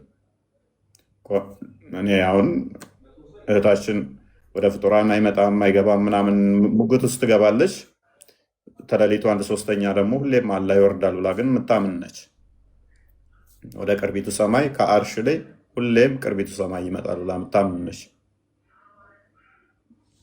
እንግዲህ አርሽ አለ፣ ባህሩ አለ፣ ኩርሲውን አልፎ እንደገና 7ኛ ሰማይ አልፎ 6ኛ ሰማይ አልፎ 5ኛ ሰማይ አልፎ 4ኛ ሰማይ አልፎ 3ኛ ሰማይ አልፎ 2ኛ ሰማይ አልፎ 1ኛ ሰማይ ጋር ይመጣል ብላ የምታምን ነች እህታችን ማለት ነው። ቆይ አንዴ ልጨርስ። ስለዚህ ለፈጣሪ የሆነ ቦታ ላይ እየመረጥን እዚህ ቦታ ሊኖር ይችላል እንደዚህ ቦታ ሊኖር ይችላል የሚለው በራሱ አይነገርም። ምክንያቱም መቆሸሽ እንደዚህ አይነት ነገሮች ጸያፍ የሚመስሉ ነገሮች የሚነገሩት ለእኛ ናቸው። ቆሻሻም ከባክቴሪያ አንጻር እኛ ስለምንታመን እኛን ምን ስለሚያደርጉን ፖይዘን ስለሚያደርጉን ለእኛ ነው የሚነገሩት እንጂ ለፈጣሪ አይነገሩም። እነኚህ መቆሸሽም ሆነ ቆሻሻ ነገሮች እነኚህ ነገሮች በሙሉ ለፈጣሪ አይነገሩም። ፖለቲካ አታገናኝ ፎይ አዳምጪ። እነኚህ ሁሉ ስለማይነገሩ ስለዚህ እዚህ ቦታ እዛ ቦታ የሚለው ነገር በራሱ አይመጣውም ማለት ነው። የሆነ ንጹህ ፍጡር ኖሮ እሱን ፈጣሪ የሚያንጻው የሆነ ቆሻሻ ነገር ኖሮ እሱን የሚያቆሽሸው የለም። እንደዛ እናምንም ማለት ነው። ፈጣሪ የፈጠረው ሁሉ ፍጡር ምንድነው? ውብ አድርጎ ንጹህ አድርጎ ነው የፈጠረው። ከኛ አንጻር ከበሽታ አንጻር ኮንታሚኔትድ ሊያደርጉን ይችላሉ። ባክቴሪያዎች ሊበርዙን ልንታመም ስለምንችል ነው። ከዛ አንጻር ነው እንጂ ፀሐይን እንኳን የሚያቆሽሻት የለም። ብርሃንን እንኳን የሚያቆሽሸው የለም። ሊስን አንዴ ብርሃንን እንኳን የሚያቆሽሸው ነገር የለም። እንኳን ፈጣሪን ብርሃንን እንኳን የሆነ ቦታ ላይ የሚያቆሽሸው ምናምን ቆሻሻን ያጠራል ያነጻል እንጂ የሚያቆሽሸው የለም። መጽሐፈ ቀለመንጦስ ምዕራፍ 12 ላይ መንፈስ ቅዱስን በዚህ ቦታ የለም በዚህ ቦታ አለ፣ በሰማይ የለም በምድር አለ፣ በምድር የለም በሰማይ አለ የሚል ካለ እሱ የተረገመ ነው ይላል። ለፍጡራን የሚነገሩትን ለፈጣሪ አንነግርም። እኔ የሆነ ቦታ ካለው የሆነ ቦታ የለውም። ፈጣሪን እንደዛ እንደ ፍጡር ወስዳችሁ እዚህ ቦታ ካለ እዛ ጋ አይኖርም፣ እዛ ጋ ካለ እዚህ ጋ አይኖርም የምትሉ ከሆነ ለፍጡር የምትሰጡትን ባህሪ ለፈጣሪ እየሰጣችሁ ነው። ለፈጣሪ እንደዚህ አይነት ነገር አይሰጥም። አሁን ቴክኖሎጂ በጣም ተራቋል። አሜሪካ በደንብ ርቃ ሳይንሱን በደንብ እንትን ብላለች። ቤተመንግስት ውስጥ ቁጭ ብሎ በዓለም ላይ ምን እንደሚካሄድ በደንብ ማየት ይችላል አንድ ሰው። ስለዚህ ፈጣሪ ሆነ ማለት ነው በእውቀት በእይታ ዓለምን ስላካበበ ስላየ ስላወቀ። በአካል ግን ማድረግ አይችልም። በአካል ግን እንደ አላህ ለምሳሌ ትራምፕ ምን ቁጭ ብሎ በዓለማችን ላይ የሚካሄዱትን ሀገራት ላይ እንትን የሚሉትን መጎብኘት ይችላል፣ ማየት ይችላል፣ ቁጭ ብሎ ቤተመንግስት ውስጥ ማለት ነው። አላህ አሁን አርሽ ላይ ቁጭ ብሎ እንደዛ እየጎበኘ ነው፣ እያየ ነው፣ ቁርቁር እያላችሁ ነው። ይሄ የፍጡር ባህሪ ነው። ትራምፕ የፈለገ እንደ ዱቄት ብበትኑት በዓለም ላይ የሚካሄደውን በሁሉ ቦታ ተገኝቶ ማወቅ ማየት አይችልም፣ ፍጡር ስለሆነ ማለት ነው። ስለዚህ ልንጠይቅ ነው እኛ አንተ ቤት የምንመጣው ልንማር አይደለም። ምንድነው ሰንበት ተማሪ ያረቀን እኮ ወይ እና ሰንበት ተማሪ አይደለም እንዴ? ቆሎና ዳቦ ቤተክርስቲያን እጃ ልማርም ሰንበት ተማሪ ዳቆን አይደለሁም እያልክ እያስተማርከን ምን አንድ አይደ መውረድ ብዙ ተጠይቅ። እሷም ተረዋል። ቆይ ተጠይቅ፣ ተረዋል። አይዳ ጠይቅ። እሺ ቆይ አንዴ ልችን ጨርስ። እሺ ተምከረኛ ስታወራ ነበር እና እግዚአብሔር የአዳም ልጆች የተሰሩትን ከተማ ለማየት ወረደ ይላል ባይብል። እና ያን እንዴት ትረዳዋለህ? ማለትም ከየት ነው የሚመጣው? ከየት ነው የወረደው? ለምንስ ይወርዳል? የአዳም ልጆች የሰሩትን ከተማ ካለበት ሆኖ ማየት አይችልም ወይ የሚል ጥያቄ ነው። ኦኬ፣ እነኚህ መገለጦች ናቸው። በብሉይ ኪዳን ላይ በተደጋጋሚ እንደዚህ አይነት ነገሮች አሉ። አንድም ከመገለጥ አንጻር የተነገሩ ናቸው፣ አንድም ፍርዱን የሚጠቁም ነው፣ ፍርዱን የሚያሳየ ነው። አንድም ደግሞ ከኛ አንጻር የተነገሩ ናቸው። ለምሳሌ ኢሳያስ እኮ አየው ተብሎ ተነግሯል። ኤርሚያስ ላይ እንደዚህ ልታገኝ ትችላለሽ። አንቺ የጠቀሽው ሙሴም በጻፈን ላይ እናገኛለን። እነኚህ ግልጸት ናቸው ለፍጡራን ፈጣሪ ራሱን ለፍጡራን የገለጸበት መንገድ እንጂ በባህሪ እንደዛ ነው ማለት አይደለም። ለምሳሌ በቀላሉ ልስጥሽ እናንተ ጋር በያን አልተልቢስ ላይ 7ኛው ሙጀለድ ፔጅ 290 ላይ እንዲሁም አዲስ ላይ ያለ መሐመድ አላህም በቆንጆ ውብ መልክ እንዳየው ይናገራል። ይህንን ሙፈሲሮችሽ ምንድን ነው ያብራሩት? መገለጥ ነው፣ በባህሪው ሳይሆን በመገለጥ ነው ብለው ያብራሩታል። በጣም ጥሩ። ሌላ ደግሞ ምንድነው እግዚአብሔር ማለት ነው ትንቢተ ኢሳያስ ላይ 42 ላይ 14 ከድሮ ጀምሮ ዝም ብያለሁ፣ ዝም ብዬም ታግሻለሁ። አሁን ምጥ እንደያዛት ሴት እጮሃለሁ፣ አጠፋለሁ፣ በአንድነትም እጨርሳለሁ ይላል እና ለምንድን ነው ምጥ እንደያዛት ሴት የሚጮኸው? እግዚአብሔር ምን ለማለት ሲፈልጉ ነው እዚህ ጋር? ኦኬ፣ እዛ ጋር የሚናገረው ስለ ቁጣ ስለ ፍርድ ነው የሚናገረው። ስለዚህ ሜታፎሪክ በሆነ ሁኔታ የቁጣውን ምጥ የያዛት ሴት በጣም አስጨናቂ እንደሆነ፣ ጊዜው ከባድ እንደሚሆንባቸው፣ ፍርዱ ኃያል እንደሚሆንባቸው የሚናገር ነው። ፍርዱን አጽንኦት ለመስጠት ነው፣ ወይም ደግሞ ኃያልነቱን ቁጣውን አጽንኦት ለመስጠት የተነገረ እንጂ እግዚአብሔር በድምፅ ይጮሃል ይጣራል ማለት አይደለም። ምክንያቱም መጽሐፍ ቅዱስ የተጻፈው በሰውኛ ለሰዎች ስለሆነ የፈጣሪን ቁጣውን የሚመጣባቸው ከባድ እንደሆነ የሚጠቁም ነው። ታላቁ የምትለው ቃል ጨምረል። ቁጣዬ ከባድ ነው ማለት ይችል ነበር አይደለም? ለምንድን ነው ምሳሌ ሴት ምጥ ያደረገው? አልገባኝም። እስኪ ያዥውና ማይክሽን አንዴ እንደው ልጠይቅሽ። በቃ እስካሁን ሊትራል ጥያቄዎች ነበር ስጠይቅ የነበረው እና መጽሐፍ ቅዱስ እኮ እዛው ላይ እግዚአብሔር ጋሻ ነው ይላል። እንዴት ትረጃዋለሽ ይህን ክፍል? ታላቁ ጀምርላትና ከዛ እያወራ አይደለም ከእፎይ ጋር እያወራ ነው በስነስርዓት። እስካሁን ተደማምጠን ነው እያወራ ነው ያለ ነው። ጣልቃ ባትገቡ ባይነኝ። ይህን ብትመልሽልኝ ግን ደስ ይለኛል። እንዴት እንደምትረጁ ማወቅ ስለፈለግኩኝ ነው። እግዚአብሔር ጋሻ ነው የሚለውን እንዴት ትረጃዋለሽ? ሊትራል ስትወስጂ ስለነበረ እስካሁን ድረስ ማለት ነው። ጋሻ ማለት እንደ መከታም ይቆጠራል። እዚህ ጋር ግን ምጥ እንደያዛት ሴት እጮሃለሁ ነው እያለ ያለው እግዚአብሔር። ማለት እኔ እቆጣለሁ፣ እኔ እቀጣለሁ ምናምን ማለት ይችላል አይደለም? ብዙ ቦታም እንደዛ ይላል። እዚህ ጋር ግን ምጥ እንደያዛት ሴት እጮሃለሁ፣ እኔ መከታ ነኝ እኮ ማለት ይችላል። እዚህ ጋርም እኮ እኔ መከታ ነኝ ማለት እኮ ይችላል። ግን ጋሻ ነው እግዚአብሔር ጋሻ ነው ተባለ። መከታ ነኝ ማለት ይችላል። ግን አንቺ መርጠሽለት አይደለም እግዚአብሔር ቃላቶችን ምን የሚናገረው ሲጀመር በመሰረቱ ማለት ጠየቅኩኝ ነው። አይደለም አስረዳኝ። ስለዚህ አንተ ለምን ትገባለህ ከመሀል? እያስረዳኝ ያልገባኝን እየጠየቅኩ ነው እንጂ እኮ አውቃለሁ ብዬ አይደለም እኮ እዚህ ጋር እየተከራከርኩ ያለሁት። አትቆጪና ተረጋጊ። ምንም እኮ የሚያስቆጣ ነገር የለም። እኛም ብንጠይቅሽ ምንም ችግር የለውም። ግን ያልኩሽ አሁን ምንድነው ሁሉን ነገር ተመሳሳይ ጥያቄ ነው እስካሁን ስትጠይቅ የነበረው። ጋሻ ነው ሲባል ሜታፎሪክ ነው ከተባለ እንደዛ ከወሰድሽው ያኛውንም እፎይ መልሰልሽ እንደ አለና ምንድነው መከራውን ምጥ የያዛት ሴት የሚሰማት መከራ ቁጣውን ሲገልጽ ነው ተባልሽ። ያ ያገላለጽ ዘይቤው ነው። ይሄ ምንድነው ጥያቄ የሚፈጥርብሽ ነው። አልያም ደግሞ ልክ የእኛን አላህ ካልመሰለ እያልሽ ካልሆነ በስተቀር ኦር ደግሞ ቁርአን ልታስመስል ማለት ካልሽ አይደለም። በስተቀር አይ መጽሐፍ ቅዱስ እንደዚህ አይነት ጥያቄ አጠይቅ ካልከኝም ችግር የለውም። ሌላ ወጣ ያለ ጥያቄም ጠይቃለሁ፣ ችግር የለውም። አይ ሌሎች ችግር ጥያቄዎች የለውም። ነበሩኝ። ሌሊት ለምሳሌ አላህ ጨምርላት። ቆይ አይ ምናልባት ምዕራፍ 42 ያለውን ከ12 ጀምረሽ ብታነቢው በጣም ቀላል ነው የሚሆንልሽ።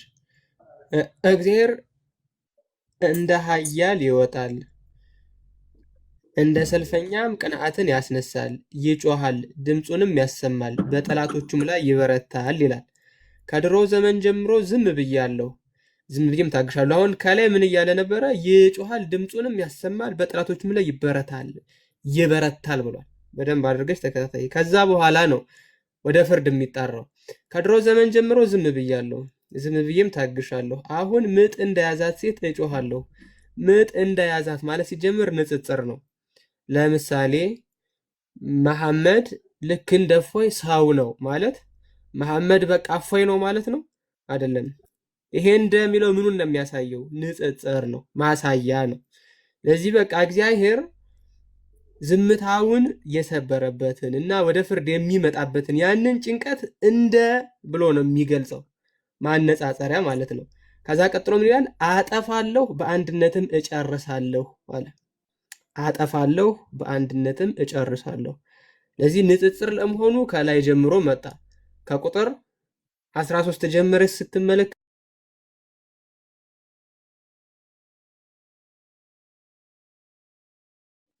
ያ ማለት ግን እግዚአብሔር ሰይፍና ጎራዴ ይዞ ከኛ ጋር ሊወጋ ይመጣል ማለት ሳይሆን ንጽጽሩ ግን ምንድን ነው? የሚዋጋ ሰው ሆኖ ይመጣል ማለት ነው። እንደ አነጻጻሪ ነው እንጂ መሆን አይደለም ማለት ነው።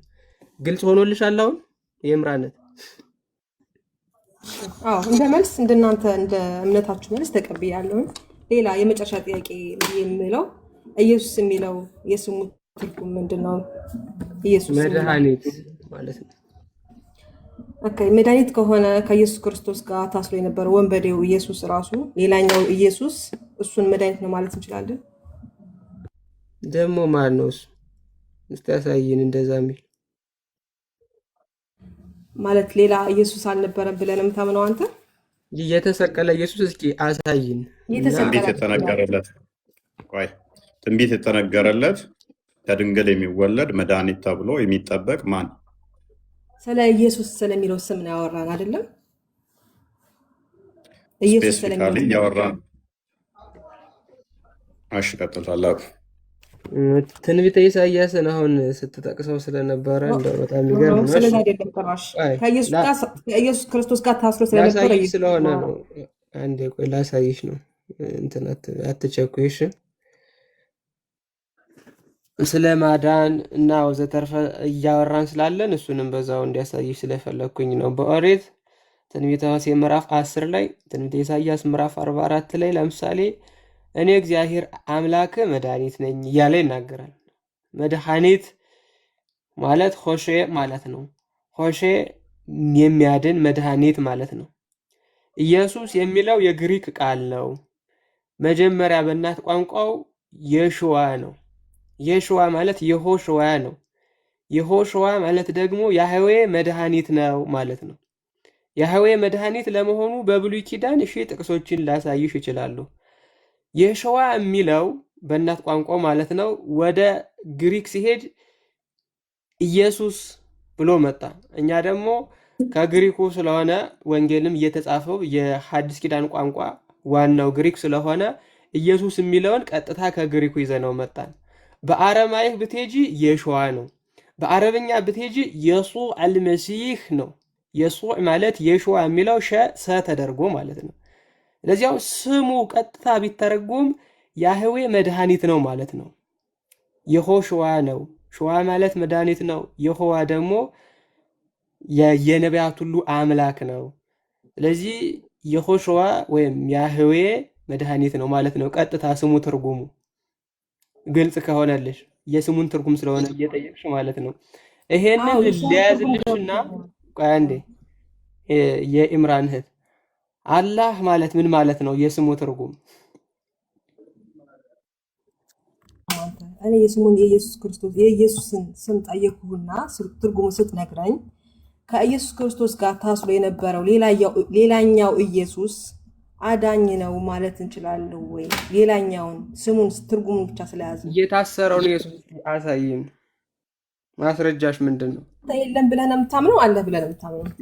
ማስረጃሽን እስኪ ያሳይን እና እንትን እንዳለ ንዝንዝ እንዳይሆን ማስረጃ ይኸው እዚህ ላይ አለ ኢየሱስ የሚል እዚህ ላይ ተቀምጧል ብለሽ ማስረጃ ሰጥተሽ ነው እንጂ ዝም ብሎ በገገማው እንዲህ ነው ተብሎ እኮ አይደለም።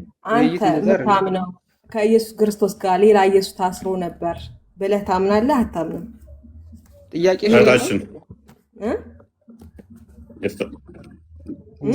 እናንተም እኮ ኢሳን ኢየሱስ ነው ብላችኋል፣ ስም ሰጣችሁታል። ችግር የለውም። እሱ የስሙን ትርጉም ነገረሽ አለ።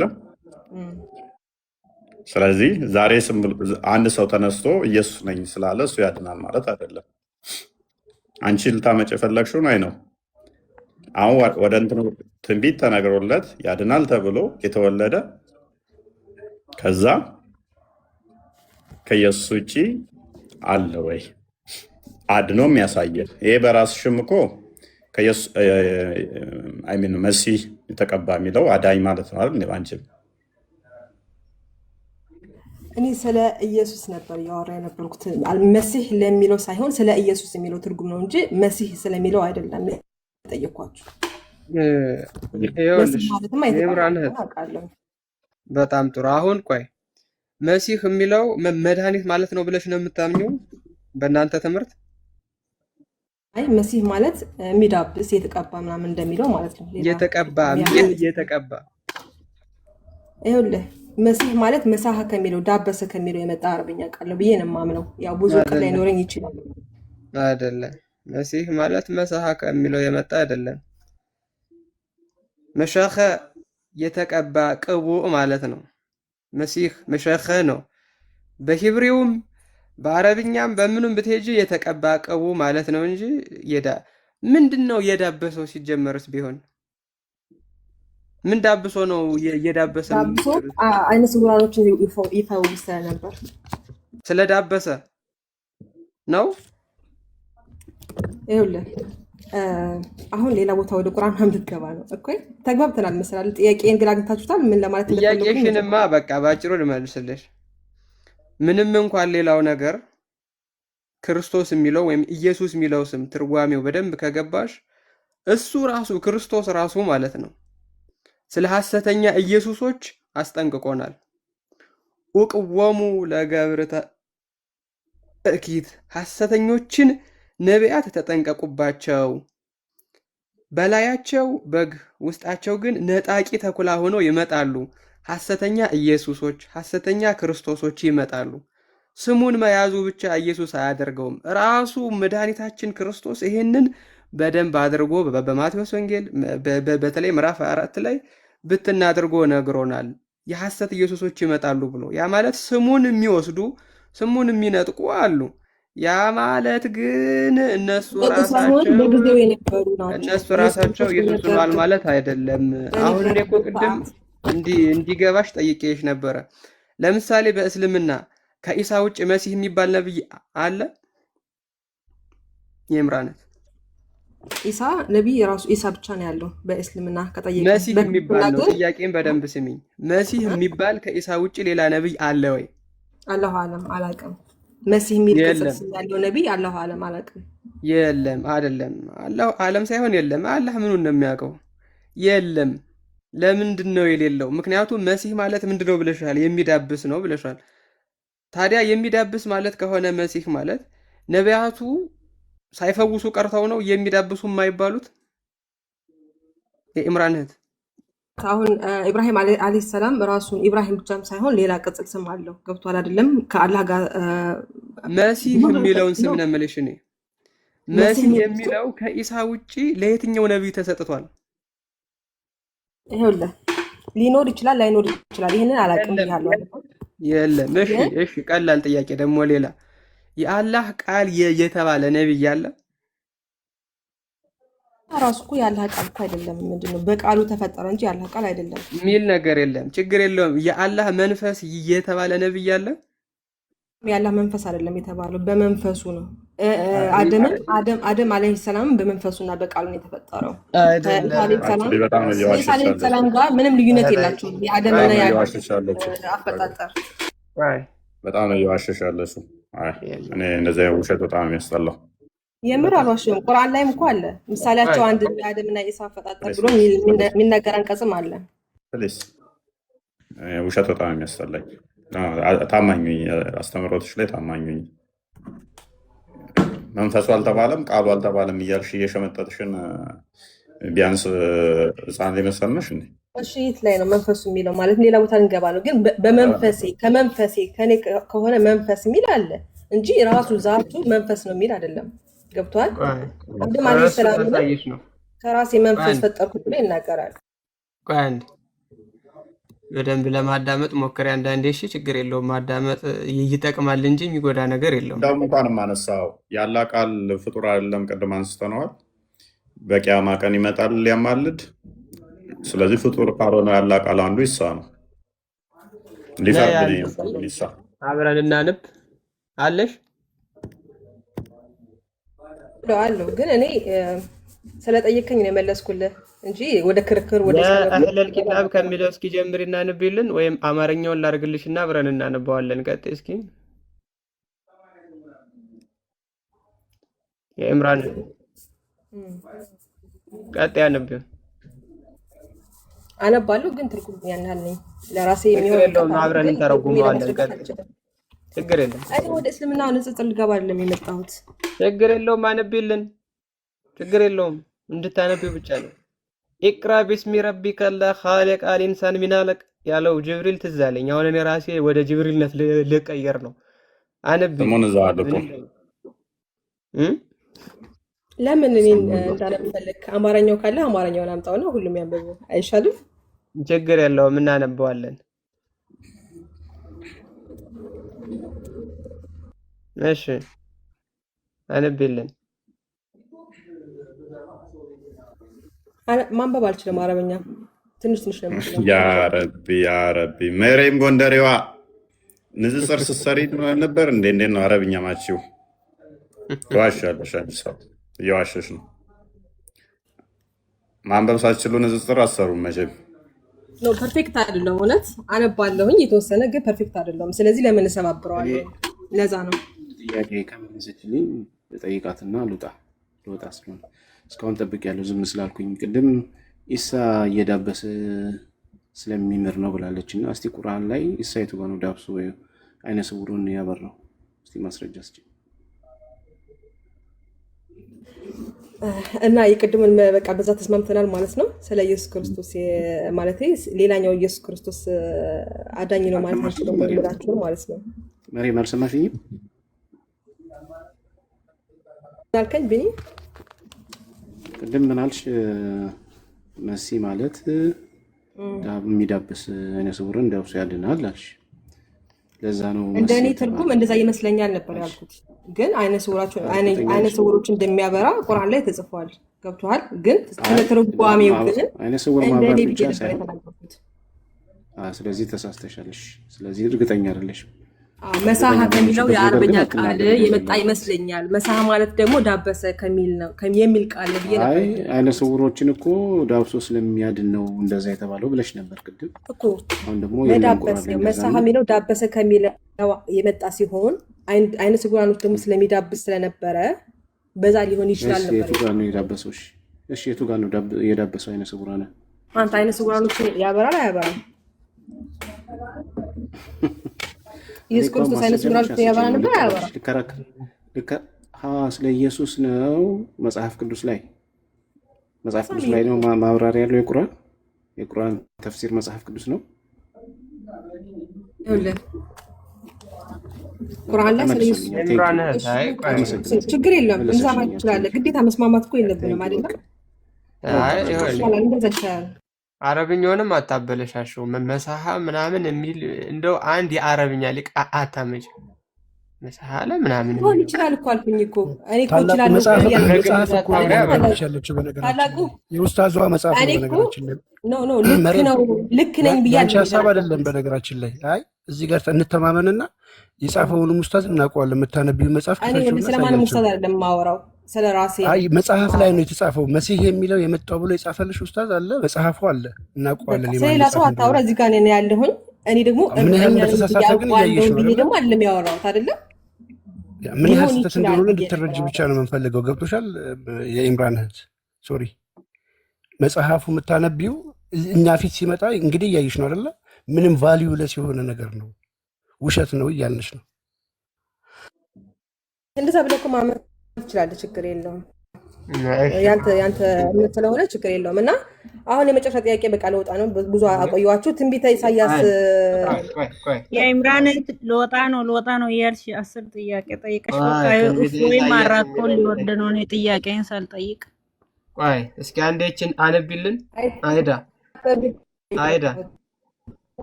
አንቺ ኔትወርክሽ እየተቆራረጠ ነው። ይሄ ምንድን ነው የሚለው?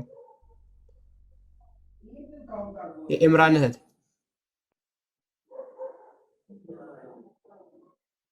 ምንድን ነው የሚለው? ይሄ እኔ እንጃ ወላሂ። ወከሊማቱሁ አልቃሃ ኢላ መርየም ወሩሁ ሚንሁ ይላል። በጣም ጎበዝ። ወከሊማቱሁ ማለት ምንድን ነው? ከሊማ ምንድን ነው? ከሊማ ማለት የይሁን ቃሉ። አዎ ይሁን ቃሉ። የይሁን የሚለው የት አለ? ከሊማ ማለት ምንድን ነው? ቀጥታ በቁርአን እኮ የሚፈሰረው ሌላ ቦታ እኮ አለ፣ በምን ቃል እንደሆነ አይደለም። እሺ እሱን ደግሞ ላሳይሽ። ሁን ብሎ ፈጥሮታ ብለሽ ነው የምታስቢው ኢሳን አላህ? አዎ ምክንያቱም የአደምን ሲያወሳ ምን ይላል? በይሁን ቃሉ ፈጠርኩት ብሎ ይናገራል። የአደም የኢሳ ምሳሌ ነው ብሎ ይናገራል ቁርአን ላይ። ሁላችሁም ክርስቲያኖች ግን ይሄን ነገር በደንብ ተረዱ። ቆይ አንዴ የኢምራን ሁላችሁም ክርስቲያኖች በደንብ ይሄን ነገር ተረዱ። ወከሊማቲሁ የሚለውን ስትጠቅሱላቸው በይሁን ቃሉ ስለተፈጠረ ነው ይላሉ። ይሁን ብሎ ፈጥሮታል የሚለውን ለማሳየት ግን ሱረቱል ተህሪም 12 ላይ እንሂድ። እሺ ምንድነው የሚለው? ይሄ አረብኛ አልችልም ስላልሽ አማርኛውን ላርግልሽ። ቆይ እኔ ልንገርህ አሁን ልትናገርኩት ማስረጃ አስተ ቆይ አንዴ አሁን አንቺ 359 እንደምጠቅሱ ችግር የለም። ሱረቱል ኢምራን 3ኛው ምዕራፍ 59 ላይ አለ አላህ ዘንድ የኢሳ ምሳሌ እኮ ቀድሜ ነገርኩሽ ነው የምትጠቅሽውን ቀድሜ ነገርኩሽ። ከዚያም ሆነ አለ ሆነም ይላል። ገብቶሃል? የኢምራን ሲስተር ቆይ አንዴ አዳምጪኝ። አሁን እኮ ያልሽውን ነገር ቬሪፋይ ለማድረግ ነው። አንቺ የምትይው ነገር ትክክል ነው ወይ ስህተት ነው የሚለውን ለማየት እኮ ነው። አሁን በደንብ ተከታታይ። ሁን ብሎ ፈጠረው ብለሻል። ሁን ብሎ ፈጥረቷል ወይ ጥያቄ ነው። መልሱን ሱረቱል ተህሪም ቁጥር 12 ላይ ተመልከቺ። የኢምራንን ልጅ መርየምን ያችን ብልቷን የጠበቀችውን አለ አኽሰናት ፈርጀሃ ይኸው አኽሰናት ፈርጀሃ ፈነፋሕና ቢሂ ሚን ሩኽና ይኸው ፈነፋሕና ቢሂ ማለት ምንድን ነው? ነፍስ ማለት ነው። አንዴ ፈነፋሕና ቢሂ ማለት ምንድን ነው? ቢሂ የሚባለው ማን ነው? ብልቷ ነው፣ ፈርጇ ነው። የመርየም ብልት ፊሂ ተብሎለታል። ፈነፋሕና ማለት ምንድን ነው?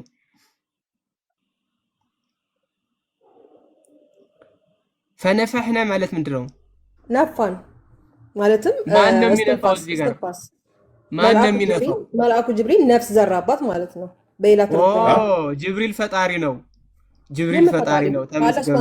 እኛንም እኮ ነፍስ ያመጡ መልአኮች ነው ከነፍሳቸው ጎድ የሚነፉት አይደለም። መጀመሪያ ጅብሪል ፈጣሪ ነው። ሁለተኛ ሁን ብሎ መች ፈጠረው? ይሄው ሁን ብሏል እዚህ ጋር። ይሄውልህ አንተ እንዴት ነው የተፈጠርከው? ማለትም ያንተን ነፍስ መልአኮች ከሰማይ የሚያመጡት። እዚህ ጋር የውይይት ርዕስ አይደለሁም። በደንብ አድርገሽ ስለ ነፍስ እኮ ነው የሚወራ ያለው። ሁን ብሎ ፈጠረው ብለሻል። ቆይ አንዴ ሁን ብሎ ፈጠረው ብለሻል። ለአንተ ጥያቄ መልስ ማለት ነው። ሱራ ኢምራን 59 ላይ ለአንተ ይሄ መልስ 59 ልትይ ነው። ቁጥር 59 ኮምፕሊትሊ ሌላ ነገር ነው የሚያወራው። እሱንም ላሳይሽ ነው። አላህ እነፋህና የሚለው የኢሳ ምሳሌ አለ። የኢሳ ምሳሌ እንደ አዳም ቢጤ ነው። ኦኬ ከአፈር ፈጠረው፣ ከዚያም ለእርሱ ሰው ሆነ አለ፣ ሆነም ነው። በቃ አለቀ። ነፍስ ታዲያ ለምን በመሬም ብልት ውስጥ ነፋ? እዚህ ጋር ሩህ ነዋ። ከእናቶቻችን ሆድም ሁላችንም እናቶቻችን ላይ እኮ ሩህ ይነፋል እኮ። ነፍስ ማን ነው ነፊው? ከፈጣሪ ዘንድ መላእክቶች ነው የሚያመጡት። መላእክት ላላቸው። ስለዚህ ቆይ ስለዚህ ጅብሪል ፈጣሪ ነው ማለት ነው ነፊው እሱ ስለሆነ። ጅብሪል እኮ ከአላህ ዘንድ ተልኮ ነው እንጂ ከራሱ ምንም ማድረግ የማይችል እኮ። ስለዚህ በአላህ ፈቃድ ጅብሪል ፈጣሪ ነው ማለት ነው ሲል ይሆናል ነው አለቀ። ጅብሪል አመጣ ስላለው ሰው አይሆንም። ገባ አይደለም? ሰው አይሆንም። አላህ ግን ሰው ሁን ሲለው ይሆናል ነው አለቀ። ይሄ ነው ዋናው ነገር።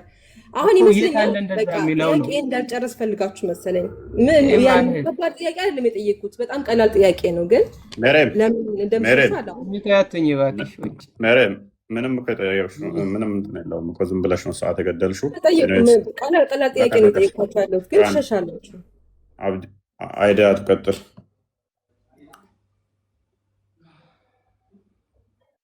እኔ መጠየቅ የፈለግኩት እግዚአብሔር ፈጣሪ ነው። ዛሬ አዛብ ስለምገባ ሰልተኛ ነው ማድረው። እግዚአብሔር ፈጣሪ ነው። ጥያቄ እግዚአብሔር ፈጣሪ ነው ወይ? አብና ወልድ አንድ ናቸው? ድምጽ አይሰማማ? ድምጽ አይሰማም? ኦፎይ ትሰሚያለሽ። አብና ወልድ አንድ ናቸው? በምን ነው አንድ ናቸው? ምን ማለት ነው አንድ ናቸው ማለት? አሁን አብ ነው ስጋን ለብሶ ወደ ምድር የመጣው፣ ወልድ ነው። ለምሳሌ እኔ እና አንቺ በባህሪ ወልድ አብ ወልድ መስሎ መጣ አይደል ወደ ምድር? ኧረ የሚባል ነገር የለም። የኦንሊ ጂሰስ ትምህርት እየሰማሽ ግራ ገብቶሻል። ወሂድም እንዳንቺ ነበረ ኡስታዝ ወሂድ ስለሆነ እየሰለመው እሱም እንደዛ ብሎ ነው የሚያምነው። የእሱን ትምህርት ሰምተሽ ከሆነ እንዳትሸወጂ። መጽሐፍ ቅዱሳዊና ታሪካዊ ክርስትና በሙሉ የሚያስረዳው ወልድ በስጋ እንደተገለጠ የእግዚአብሔር ልጅ በስጋ እንደመጣ ነው እንጂ አብ ራሱ ስልጣናቸው እኩል ነው የሚል የለም። ኦኬ ስልጣናቸው እኩል ነው። በስልጣን አዎ አንድ ናቸው፣ አብ ወልድ መንፈስ ቅዱስ። እሺ ሌላ በምን አንድ ናቸው? አሁን ምሳሌ እኔ ወልድን አንድ ነገር በጠየቀው እሱ ማድረግ ይችላል። እኔ ወልድ ማለት ነው። አዎ የዮሐንስ ወንጌል ምዕራፍ 14 ላይ ተናግሯል። የዛን ጊዜ በስሜ ትለምናላችሁ አደርገዋለሁ ብሏል። እሱ ራሱ ወልድ ራሱ ልመናችንን ሰምቶ ይመልስልናል። ትክክል ነው። ኦኬ ስለዚህ ዮሐንስ ወንጌል ምዕራፍ 5 ቁጥር 30 ክፈትና እስኪ ምን እንደሚል አብረን እናንብብ። ዮሐንስ ወንጌል ምዕራፍ 5 ቁጥር 30 ክፈትና ወልድ በራሱ ማድረግ ይችላል። ክፈተው አብረን እናንብብና ዛሬ ከተመለሰላት አይዳ የክርስቶስ ልጅ ትሆናለች፣ ሴጣንን ትክዳለች፣ የእግዚአብሔር ልጅ ትሆናለች፣ ከባርነት ነፃ ትወጣለች። ባትወጣም በልቧ አምና ትወጣለች። ይሄው በደንብ አድርገሽ ለመከታተል ሞክሪ። እሺ አይዳ ወይ የተከታተልኩ ነው። ምን አለ? እኔ ከራሴ ወልድ ምን አለ? እኔ እሱን እኮ በስልጣን እኩል ናቸው አልካ፣ በስልጣንም እኩል ናቸው አልካ። ስለዚህ ነው ምንም አትቀባባኝ። ወልድ ምን አለ እዚህ ጋር? እኔ ከራሴ አለ። ኦኬ በራሱ ሁሉ ነገር ማድረግ ይችላል አልክ። ከቁጥር 19 ነው የሚጀምረው የዚህ ኮንቴክስት። አንዴ ቆይ በደንብ ለመስማት ሞክሪ። ለምን ስሜታዊ እንደምትሆኑ እኮ ነው ግራ የሚገባኝ እኔ በጌታ ስም። ይኸውልሽ ምን ይላል መሰለች? ስለዚህ ኢየሱስ መለሰ እንዲህም አላቸው፣ እውነት እውነት እላችኋለሁ አብ ሲያደርግ ያየውን ነው እንጂ ወልድ ከራሱ ሊያደርግ ምንም አይችልም ማለት። ስለዚህ አንተ ምንድነው ያልከኝ? ምንድነው ያልከኝ? ወልድ በራሱ የፈለገውን ነገር ማድረግ ይችላል አልከኝ እኮ። የፈለገውን አንቺ ጨመርሽው። በስልጣን አንድ ናቸው ወይ ነው ጥያቄሽ የነበረው? በስልጣን አንድ ናቸው። አዎ አንድ ናቸው ካልከኝ ለምን ታዲያ እሱ ወደ ፈጣሪውን ይለምናል? እሱን እኮ ላሳይሽ ነው። ለምንድን ነው ስሜቱ የምትሆኑት? በጌታ ስም ዝም ብላችሁ የምትጮሁት ለምንድን ነው? ጌታን ምን ስሜታዊ ያለንም በጌታ ስም እኮ ታዲያ ካምዳውን ትንሽ ተረጋጊና የሆነ በሰከነ ህሊና ለመመርመር ሞክሪ እንጂ አትጩሂ፣ ስሜታዊ አትሁኚ ምናምን። አሁን በደንብ አድርገሽ ለምንድን ነው ለንማማር አይደል እንደገባሁት? እሺ አሁን በደንብ እሺ ስሚ። ያ የሚያደርገውን ሁሉ ወልድ ደግሞ ይህን እንዲሁ ያደርጋል ይላል። ስለዚህ አሁን አብ የሚያደርገውን ሁሉ ወልድ ማድረጉ በስልጣን ስንት እንደሆኑ ያሳያል። በክሂል በችሎታ አንድ እንደሆኑ ያስኬዳል ይላል። ከዛንሳ ወደ ታች ደግሞ ወረድና አንብበው አንዱ እኮ እሱንም አላሳይሽ ነው ሐቢብቲ። አንዴ በደንብ እየተከታተልሽኝ እንድትሄጂ ስለፈለኩኝ ነው። አብ የሚያደርገውን ሁሉ ይኸውልሽ፣ አብ የሚያደርገውን ሁሉ ወልድ ደግሞ እንዲሁ ያደርጋል ሲል ፈጣሪ የሚያደርገውን ነገር በሙሉ ፍጡር ማድረግ ይችላል? እንዴት ማለት? ፍጡር ፈጣሪ የሚያደርገውን ነገር ሁሉ ማድረግ ይችላል? ፈጣሪ ሰጥቶት ነው፣ ኃይሉን ፓወሩን ሰጥቶት ነው ፈጣሪ የሚያደርገው። እሱ ነው የሚሰጠው። ጥያቄ እሱ አይደለም። ፈጣሪ የሚያደርገውን ሁሉ ፍጡር ያደርገዋል ወይ? ፈጣሪ ይሰጠዋል ኃይሉን። አልኩክ እኮ እንዲያረግ ይሰጠዋል። ለነብያቶች እንደሚሰጣቸው ማለት ነው። ለነብያቶች ይሰጣቸው እንደነበር ምን አይዲያ መለስ አድርገው እንትና ታላቁ ክፍሉ መለስ አድርገውና ከቁጥር 16 አድርገው። በጣም ራቀብን እንዳይሉ እኮ ደግሞ። እሺ አይ የመሰጠት አለመሰጠት ነው 17 አድርገው። እሺ አይዲያ በደንብ እንትን በይ፣ ለመረዳት እንትን በይ፣ ለመድረቅ ሳይሆን ሰንበትን ሰርቶ ነው። ይህንን ራሱ ክርስቶስ እንደዚህ ብሎ ይናገራል። ስለዚህም በሰንበት ይህንን ስላደረገ አይሁድ ኢየሱስን ያሳድዱት ነበረ። ምን? በሰንበት ስለፈወሰ። በሰንበት መስራት የሚችለው ፈጣሪ ብቻ ነው፣ ማንም አይሰራም ብለው አይሁዶች ያውቃሉ። ቁርአንሽ ላይም ሱረቱ በቀራ ከ63 ጀምሮ 35 በሰንበት የሚሰሩት ፈጣሪ ብቻ ነው የሚሰራው፣ አላህ ብቻ የሚሰራው። ስለዚህ በሰንበት የሰሩትን ወደ ዝንጀሮና ወደ ጦጣ ቀይሯቸዋል። ክርስቶስ ግን በሰንበት ሰራ። ከዛ ተናደዱ አይሁዶች። ከዛስ ኢየሱስ ግን አባቴ እስከ ዛሬ ይሰራል፣ እኔ ደግሞ እሰራለሁ ብሎ መለሰላቸው። ተሰጥቶኛል ነው ያላቸው? አይደለም። አይዳ በደንብ አስተውይ። ሰጥቶት ምናምን አትበይ። አባቴ እስከ ዛሬ ይሰራል፣ አባቱ ፈጥሯል፣ እስከ ዛሬ ፈጥሯል፣ እስከ ዛሬ አድርጓል፣ እኔም አደርጋለሁ ሲላቸው እንዴ ተሰጥቶ ነው ምንድን ነው እንዴት እንዲህ ትላለህ ሲሉት ቁጥር 28 ሰዎቹ ገብቷቸዋል ምን እያላቸው እንደሆነ። እንግዲህ ሰንበትን ስለሻረ ሳይሆን በደንብ አስተውይ፣ ብቻ ሳይሆን አይደለም ደግሞም ራሱን ከእግዚአብሔር ጋር አስተካክሎ እግዚአብሔር አባቴ ነው ስላለ፣ ስለዚህ አይሁድ ሊወግሩት ይፈልጉት ነበር። አሁንስ ራሱን ክርስቶስ አባቴ ይሰራል እኔም እሰራለሁ ሲል ተሰጥቶኝ ነው እያለ ነው ወይንስ ራሱን አስተካክሎ ከእግዚአብሔር ጋር እኔም እሰራለሁ? ልስን እዚህ ጋር አቁምና የማቴዎስ ወንጌል ምዕራፍ ነው 28 ገባና ኖ አልተሰጠውም እያላችሁ ነው። እዚህ ጋር ተሰጠውም እያላችሁ ነው። እንዴት ተሰጥቶት እንደሆነ ደግሞ ይናገራል እኮ። ክፍሉን ጨርሻ የትኛው ነው ይሄ ክፍል? እንዴት ነው የሚለው? ኦኬ ልስማችሁ። እሺ የተሰጠው ቦታ ደግሞ ገልጽላችኋለሁ። ስልጣን ችግር የለውም። ይሄ ክፍል ላይ ተግባባ ነው። ከአባቱ እኩል እንደሚሰራ ራሱን ከአባቱ ጋር አስተካክሎ አባቴ ይሰራል እስከ ዛሬ እኔም እሰራለሁ ሲል ከአባቱ ጋር ራሱን አስተካክሎ ነው አይደለም?